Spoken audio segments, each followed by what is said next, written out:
The Associated Press is known for straight-ahead, just-the-facts coverage. Hence the raised eyebrows over a recent AP story that seemed to stoke a conspiracy theory about the protests in Ferguson, Missouri. Adam Riley has more.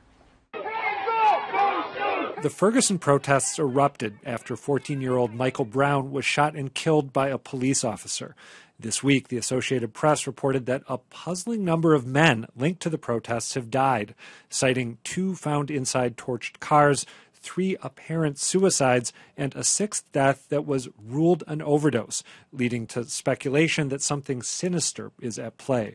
Toward the end of the piece, the AP backtracks, but the Washington Free Beacon's Alex Griswold says that hedge is too little, too late. People, when they do come across a story on social media, they might not go off what's in the piece, they might just go off what they see in the headline. Which got even more provocative after other outlets picked the story up.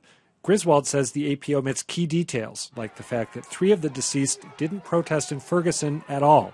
He accuses the AP of stoking a new woke version of the Clinton body count conspiracy. How many more people are going to mysteriously die from absurd and ridiculous causes of death that just don't add up? I mean, use your common sense. Not that the Ferguson theory isn't newsworthy, Griswold adds, but you've got to cover it right. First and foremost, someone reading the piece should come away knowing all the facts of the case, and they should come away knowing that the evidence points against the conspiracy. In a statement, AP spokeswoman Lauren Easton says the story sought to explain why the belief among activists and others that the deaths may be linked has persisted, despite the fact that police dispute there is any connection. It contained a poorly worded headline, which has been replaced. The new head, activists unnerved by deaths of men tied to Ferguson protests. By the way, that last headline is as bad as the first. The first one said puzzling deaths, and the last one said unnerved. And I think... I did that last night. Yeah, Alex Griswold, who writes for a conservative outlet in Washington, D.C., makes a very good point. It's not that it's not newsworthy. It's that it was definitely incumbent upon the Associated Press to check the facts with the theories. It's one thing to report on a theory. And if a theory is picking up steam, it's newsworthy. We've seen that in the past with, we saw the picture there of the Rich story, what was his first name? Seth Rich from the DNC. People started reporting on that, but they got to the facts of it. Yep. And this is really almost outrageous that the Associated Press didn't do that. Oh, absolutely right. They covered the wrong end of this. I think that, and I really think that the Free Beacon did quite a good job. They come from a conservative point of view, but they chased down each one of those questionable, puzzling deaths and to find out, well, what was this person's connection to Ferguson? What was the death and how was it there? There was actually an interesting comment, the string of comments at the end of that story, where one of the commenters, there were a lot of conspiracy theorists there, but one said, this is a great example of that, the Occam's razor theory, which states that usually when you have these complex conspiracy theories, the right answer is the simplest one. And the simplest one is, in each of these cases, there's an explanation other than a conspiracy going on. And I think that's what the media really has to stick to. What is the truth here? I agree. I think facts are stubborn things. I think that the Free Beacon did an excellent job. I say shame on the AP for not tracking this down and fully reporting the story in its full context. Shame on the New York Times for running the AP story with, I don't know whether it was someone who was just not paying attention that day or chose to run it like that because it fulfilled some sort of narrative that they believe was occurring in Ferguson.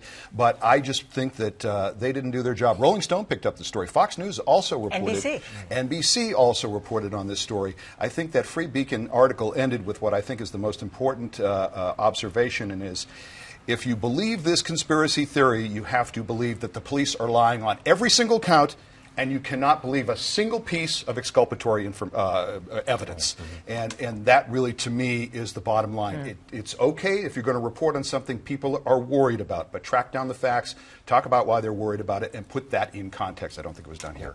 I think one of the most important points Alex Griswold made is that there were several thousand demonstrators who were taking part in the protests in Ferguson. It's not surprising that a few people would have died in the intervening period. Because it was 2014. I mean, right. It's been a few years, and there were a lot of people down there. And 3 weren't even there. 3 of the 6 were not even there. That's right. The AP story is accurate when it needed to be truthful. That's the problem. Excellent. Good point. You know, my favorite book, Kovach and Rosensteel's The Elements of Journalism, Journalism's first obligation to the truth is based on a discipline of verification. And this is just interviewing people and letting them talk. That's all it was. And it did a disservice. Theories. Yes. So don't believe in the conspiracy theory, but what I want to point out is a couple of things about coverage in African American communities.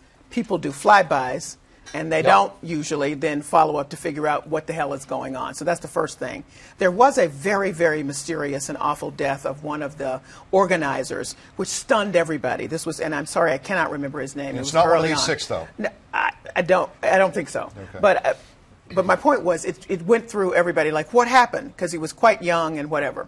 So I'll tell you 2 things that happened, and these are 2 legitimate stories to follow up. There is a higher level of PTSD, yes, the kind that impact people coming back from war in communities under siege like this. This has been reported. That's a story. Yes. Here's the second story. People who are in organized efforts, and a lot of them have, particularly African American efforts, are under tremendous amounts of PTSD. So much so that Alvin Poussaint, right here from Boston, made his first name in his work by going down to work with civil rights workers who were about to lose it from being under siege. So these are 2 legitimate stories. You could actually go in, examine the deaths, see how any of that played in a contextual thing that actually had something to say, that had nothing to say about whether or not... Wouldn't have been as catchy, Callie. Well, I'm just saying. But, you know, this is what I mean about taking some time and have... There are stories there, yes, but not ones that you just knit together in 2 seconds. But that could have been a proximate cause of the deaths of some of these Yes, that's right. But not part of a conspiracy. That's what I said. I don't. It's not a conspiracy. I don't believe that there's any conspiracy thing in there. It just frustrates me that this gets attention when there are actual stories there you could tell. I agree with that. And it's that mindset that produces conspiracy theories. Exactly. That's right. Yes.